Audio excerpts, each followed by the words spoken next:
So here we have the Volkswagen Polo SE on a 68 plate.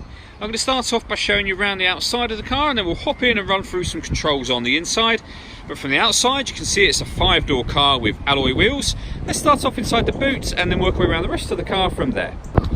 So as we approach the boot, you'll see we've got plenty of space in there, along with that 60-40 split folding rear seat, and then underneath this tray section a full-size spare wheel.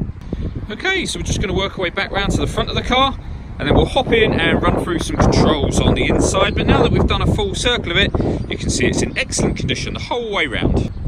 Just briefly before I climb in, I think it's well worth seeing the interior from this exterior point of view. There's plenty to run through on the dashboard, so let's hop in and we'll do that now.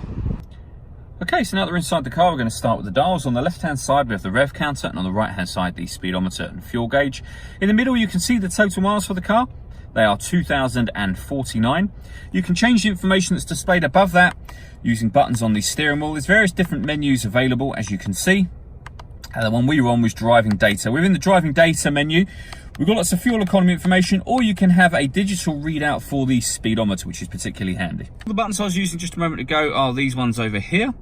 On the left-hand side, we have stereo controls, and on the indicator stalk, as well as it being the indicators, of course, we have cruise control.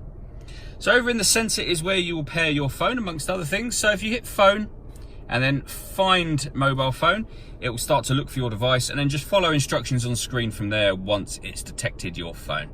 When it comes to music, firstly with regards to the radio, you have DAB, FM and AM radio all available. And if you want to listen to your own music, hit the media button. And then down on that bottom left-hand corner, you'll see we've got a CD player, SD memory card slot, 2 USB inputs, and you can stream music wirelessly via Bluetooth audio as well. So plenty of ways to listen to your music in this car. Below that, we've got the air conditioning, so you can select the temperature, fan speed, direction of the air. And then when you're happy with all of those settings, you can turn the air conditioning on and of course off again. We've got a heated rear screen. That button will recirculate the air that's in the car. That's a great way of heating it up or cooling it down quickly, depending on the temperature you set on this dial here, of course. Underneath that section, we've got the 2 USB inputs I mentioned a moment ago, a 5-speed manual gearbox, and then this button here lastly. So this car's got stop and start, which means it's designed to cut out when it's stationary in traffic to save you fuel. Press that button to turn that system off. All that leaves me to say is thank you for taking the time to watch this video. If you'd like to come and see the car in person and have a test drive, please feel free to call any of our MJA sites. We'd love to hear from you soon.